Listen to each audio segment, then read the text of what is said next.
Welcome, ladies and gentlemen, to Square One, a podcast where we take our guests back to square one, where they first started their business, so that you can learn from their successes and failures. Brought to you by Isaiah and Malcolm with Omni Home Services. Welcome back to the Square One podcast. Today we have Todd Stancil with us.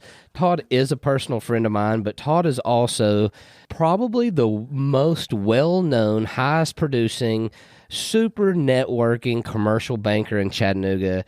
Todd works with the sixth largest bank in America, and his goal is to produce at least $30 million of loans per year. So if you want some money advice, we got the guy today. Welcome, Todd. Hey, thank you, Malcolm. Appreciate the introduction. Obviously, your listeners and anybody who's involved in the banking industry in Chattanooga will know that you like to embellish things a little bit. So, but it is an honor to be here with you and reconnect and catch up. Todd, we just like to jump straight to it, and a morning routine or any routine is great for us. Hit us with your successful morning routine. Yeah, unfortunately, most things in life happen when consistency occurs. And for me, I'm not always as consistent as I would like to be, but when I'm having a very successful routine in the mornings, I usually get up about 4:30 in the morning. I have about a 30-minute prayer Bible study time for my daily devotional. And then I try to hit the gym by 5:30, get in some lifting and some cardio. By 7 o'clock, I'm hitting the showers, and before 8, I'm back in the office. Now, that's when things are going well. Now, when I'm not as successful and I'm being lazy, it's roll out of the bed, hit the alarm clock, hit the shower, and get into the office as fast as I can and try to do what I can while I'm still trying to wake up. So when things are going well, I will tell you this, it makes it easier because I'm wide awake. I've already got the heart pumping. I've already had the things that I need in the morning to get started. But one of the things that I find with work is I have to do the ugly first. And what I mean by that is all of us in our jobs have things that are more fun to do than others. And so my ugly are the things that aren't fun to do. So whether that's cranking out emails, problem resolution, being involved in underwriting or things that I don't enjoy as much as other things, I try to knock those out first because it gives me a sense of accomplishment. It says, all right, you've already done some hard things today. Now let's go do the things you enjoy do, which is build relationships. Capitalize on those meetings that you've got set up from the week prior. Those are the things that I enjoy the most. Love that. There's a book called Eat That Frog. I think it's by Dan Kennedy that goes over that in length. So I love that. Well, tell us, you say you're least successful when you wake up last minute. I think that's obvious for all of us, but how do you prevent that from happening? It's planning. For me, everything in life is planning. The more organized I am, the more planned I am, the more prepared I am, the easier it is to have that successful morning. So you're saying you can only take a little bit of the Chattanooga whiskey with you the night before. That's planning. Well, yeah, that's usually for the weekends. Well, we're going to have to toughen you up, bud. So we talk about failures. Tell us about one of your biggest failures in just your career, your business career. Yeah, obviously, I was just sharing with you guys a little bit before that we've had a reduction in force throughout the company this week due to earnings and an efficiency play that we've done. So fortunately, I was able to be retained by the company, but there have been other times in my career where I have been displaced. That's been a challenging time. You go from being, very successful and doing things the way the company needs you to do it in order to retain your job to being unemployed. And so it causes a lot of questions, at least it did for me. It's hard not to take personally, but it did cause some deep introspection for me in asking questions like, what do I really enjoy doing? What is it that I don't enjoy doing? Where could I have done a better job for this company? And maybe what do I need to do personally and professionally to improve on in the future so that I don't have to go through that again? So just a few of those questions, and grappling with all of those gave me a renewed sense of purpose and motivation. Losing a job that's a huge event in anyone's life, and that can be really difficult to deal with, right? So I guess one thing I think about when you're in that stage of having just lost a job, do you notice that you tend to maybe take a step back, take a few moments and get yourself together back from like a time perspective? Or when that happens, do you just go right back on the grind and start looking for the next role from there? Well, it depends. I've only had this occur twice in my career. Once I had a 8-month severance package. And so for the first 2 months, I enjoyed golf, working out, staying up late. I want that. Let me get on that one. So there was no grind. It was just catching up on some fun because the job that I had, I'd been working 60, 70 hours a week. So this was a chance for a little 2 months vacation. But then after that, you had to hit the grind because that money does run out. The other time, it was immediately hitting the grind. It was like, what am I going to do here? There's that overwhelming sense of grief. I think I went through the 5 stages of grief, and I felt that immediate loss. I felt that worry. I felt anger, just the whole gambit of emotions that one goes through. And so I'll give God the glory. He's always provided more than I deserve and put me in better situations than my last opportunity. So for me, it was an opportunity through that grind, through prayer, through other things, came out blessed. I love it, Todd. I think when we learn from our failures, you're really saying that you ask yourself, like, how can I prove value to this company? So, what seems like easy shit to me right now and but maybe the rest of the world doesn't understand, like, you have to bring value. And if you're going to work somewhere and you don't bring value, your ass is on the chopping block when that time comes. And you said we live in a world, even the top level executives, they can even bring value and their head could still roll. So really bring value to what you do. I like that. Thank you. Talk to us about money. So you are a banker. You deal with a lot of money. How can I have some? How can I just get it for no, I'm just kidding. So if somebody's starting out with a new business, or maybe they've been in business for a while, and we all know that it takes money, right? If we came to you and said, Todd, give me some money, bro, what are you going to say?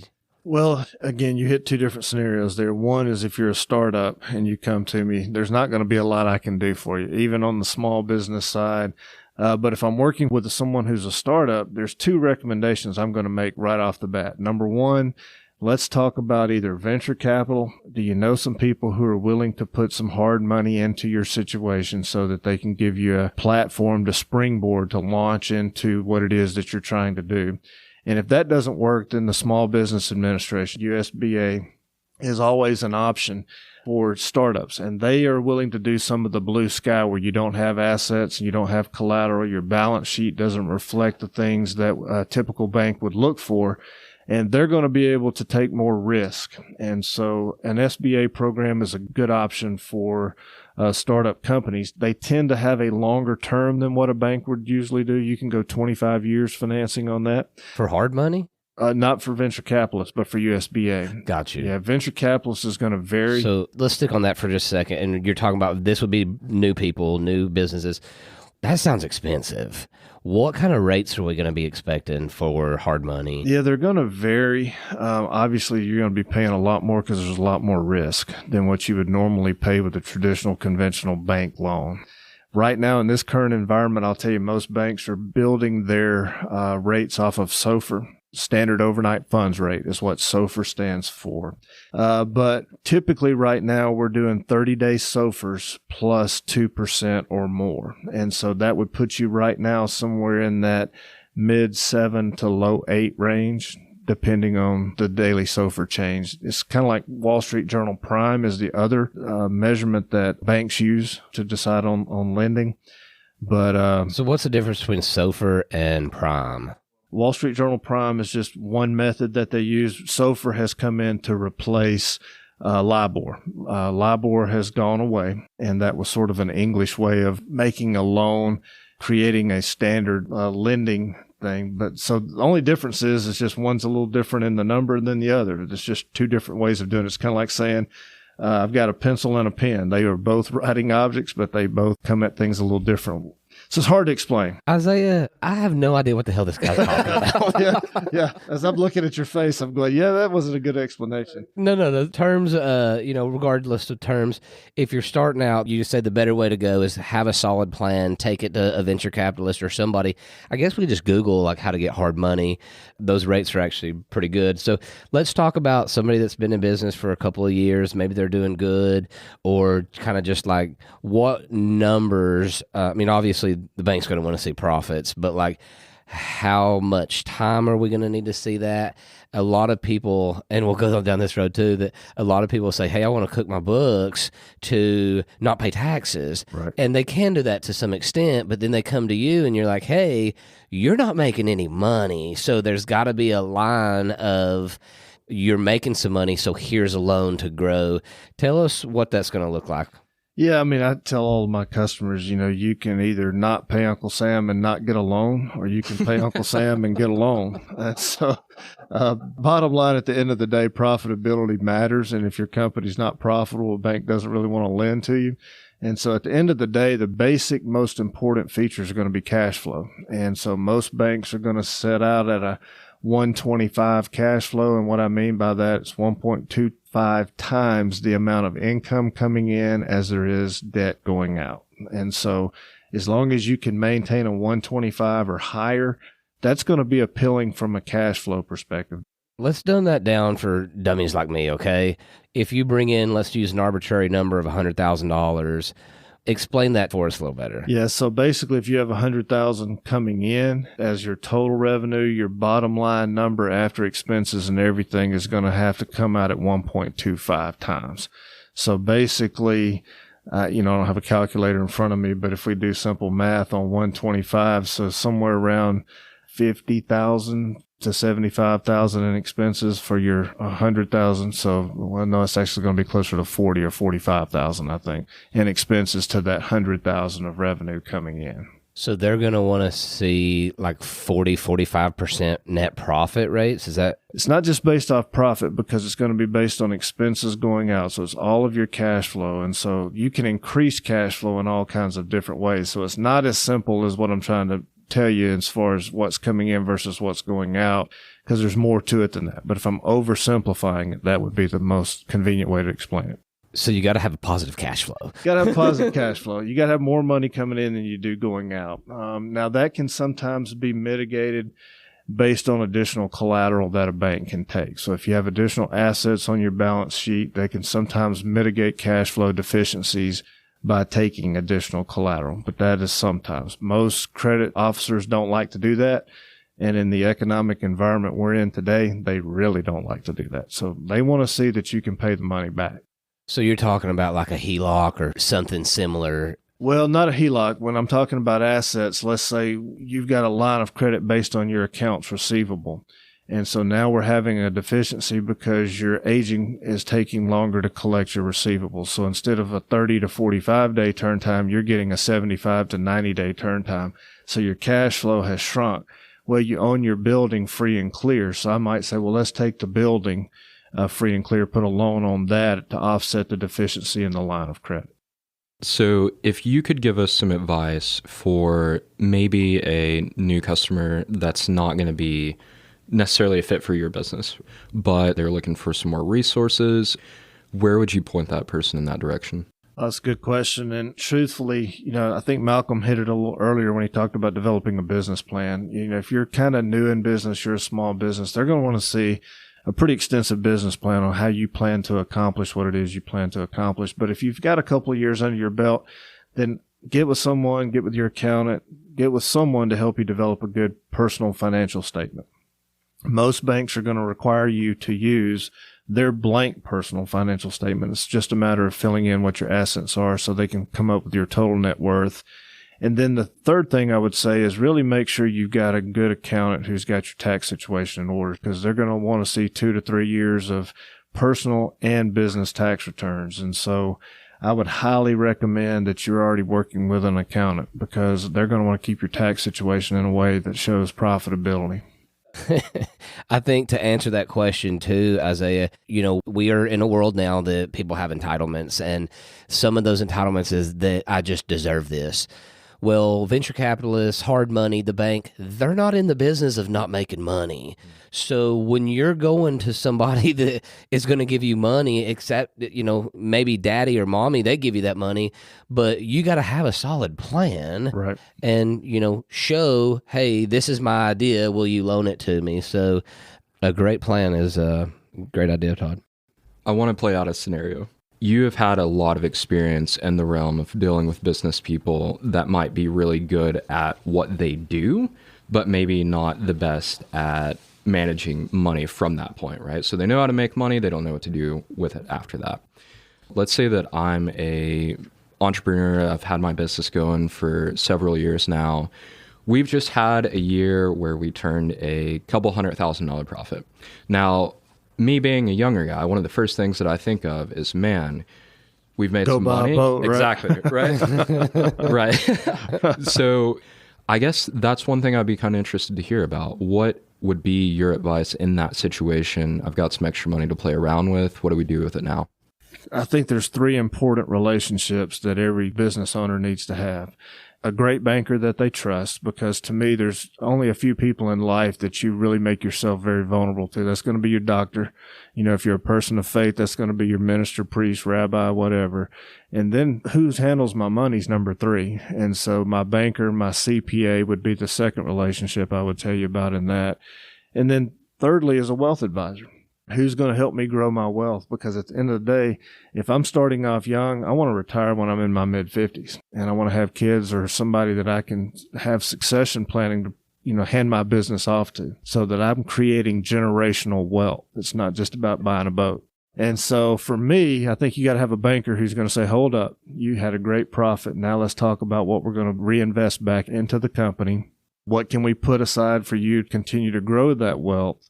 And then make sure your CPA is giving you all the deductions that you can, so you're not paying Uncle Sam. Nice. That's a great question, Isaiah. And I think that's the best answer is, you know, there's not really an answer very specifically. The answer is somebody. You got to have somebody that's going to help, because who knows where you're at, you know, in your business or your life. Hell, I'd tell you to buy a boat, you know, but it does depend on where you're at in life and business that, you know, maybe you do need to reinvest it in your company, like you said. So thank you for that, Todd. But well, I got a couple just questions for you, Todd. Advice for marketing a business. Tell our listeners what kind of advice you would have for them, because marketing is, well, how your business functions, how it gets the phone ringing, but give us some advice on marketing. You know, it depends on the industry, because obviously some industries are much more relationship driven, some are more media driven or advertisement driven. But at the end of the day, marketing is about creating your brand. Who are you? You know, who is the public going to know me as? And so for me, putting forth a brand that demonstrates excellence in what I bring to the market is one of the most important things that I think successful businesses do. And that's whether it's publishing high quality content through social media, print, or other electronic means. Probably the most important thing you do is understanding your target audience. I mean, if you take a shotgun approach, you're probably not going to hit very much. But if you can get very specific in your target audience and what their needs are, then you can somehow convey the message that my services will do this for you and accomplish that goal. And it goes back to what you said earlier about bringing value. How do I convey my value proposition, what I call my unique selling proposition, to the target audience that I'm trying to reach? And then thirdly, work with influencers. Find people who have a voice in that particular audience that you're trying to reach, somebody who can influence the buyer to make an introduction to you as the seller, and then know how to network properly. You got to get your foot in the door. And so building those relationships with people who can help you are critical, but also having influencer relationships that hold you accountable and can pick you up when you're down. Because let's face it, being a business owner, you're not always up. That's good. We know that. I mean, if you have a product or a service that, you know, fills a void, that's really the biggest thing you need.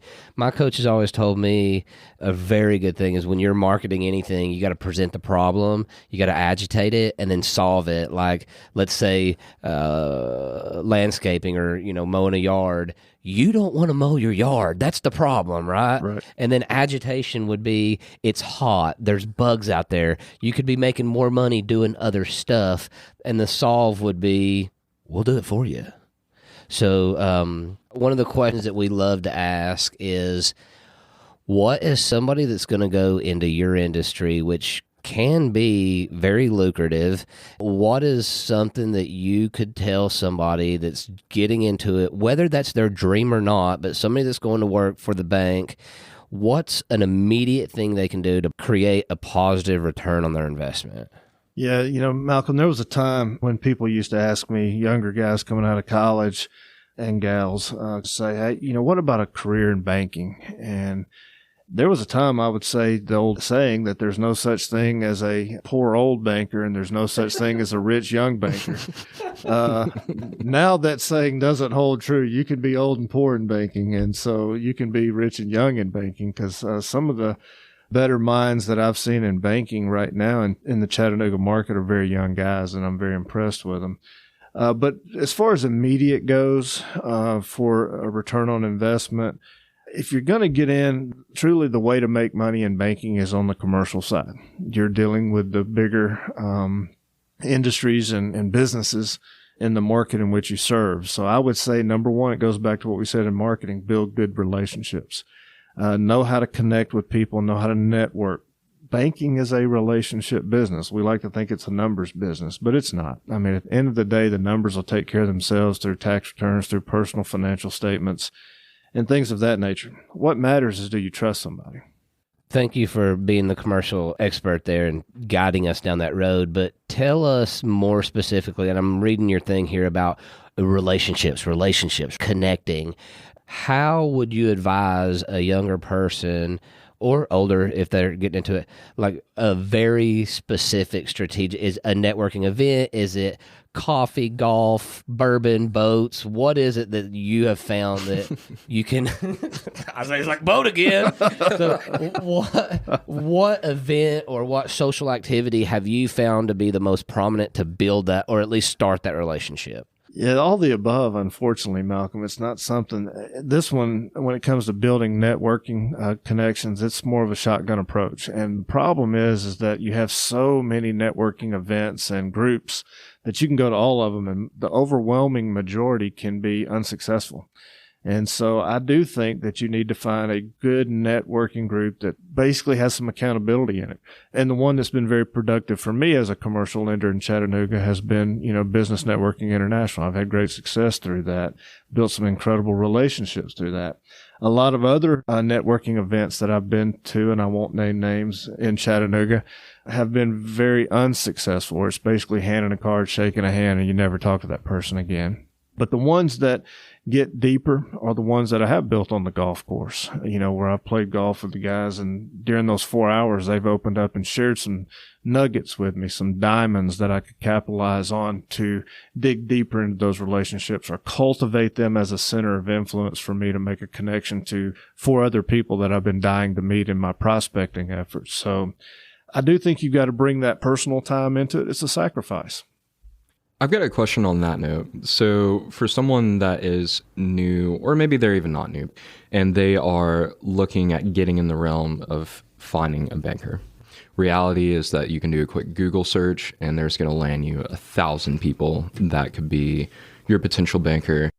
One question that I have for you is, if you gave some advice to that person, what would you tell them to look for in a good banker, someone that's really going to be able to steer them in the right direction moving forward? I think it's experience.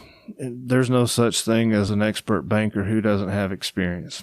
I would want somebody who's been in the market for a while, who has the relationships necessary in the market to connect them with the other people in the market, because good bankers can recommend a good accountant for you, good attorney for you. So experience, there's no substitute for that. All right, Todd, I can't let us get out of here without mentioning this. I know that you are a big Alabama guy. Let's rephrase it. From the state of Alabama. You notice I've got orange and blue on here. I'm a big Auburn guy. There we go. So I know that you played some baseball, and I think that there's a lot of lessons that people can pull from sports. What that may be, I'm interested to hear.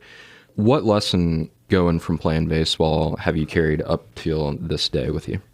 Well, several things. Obviously, baseball is a team sport, so you don't succeed on your own. Everybody's got a role to play, and so you have to excel in your role, do your job, because your teammates are counting on you to do your job. And if you do your job, you can hold the rest of your team accountable to do their job.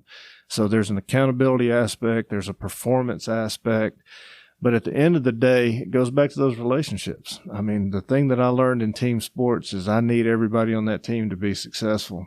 And that's true in business. I mean, if I go into the bank, I can't be successful without my loan assistant. I can't be successful without my credit team. So most things in life, I think, go back to good, healthy, solid relationships, and learned that very specifically through playing sports.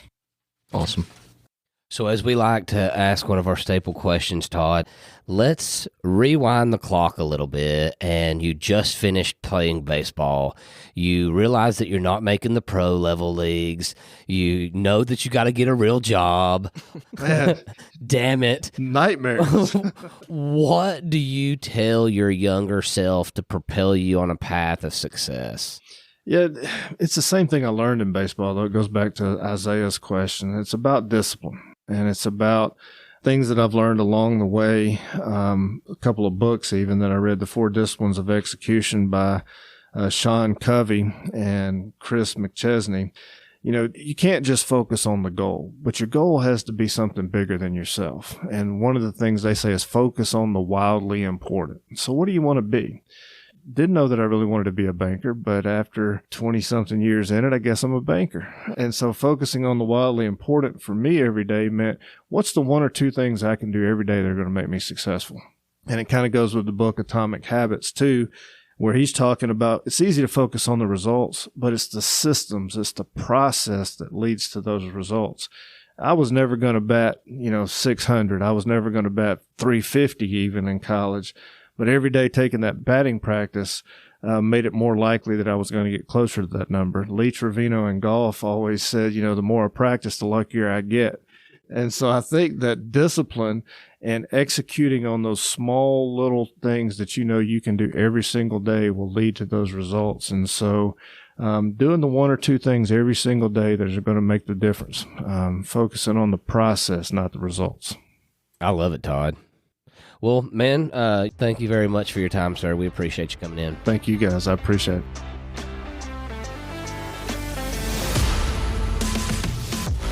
Thank you for listening to Square One Podcast, a podcast brought to you by Omni Home Services, where we rep Chattanooga Home Inspector, Nuclear Pest Control, Elevate Home Staging and Design, and Radon Eraser. We release a new episode each week, so be sure to subscribe on Spotify, Apple, or wherever you listen to podcasts so that you never miss an episode.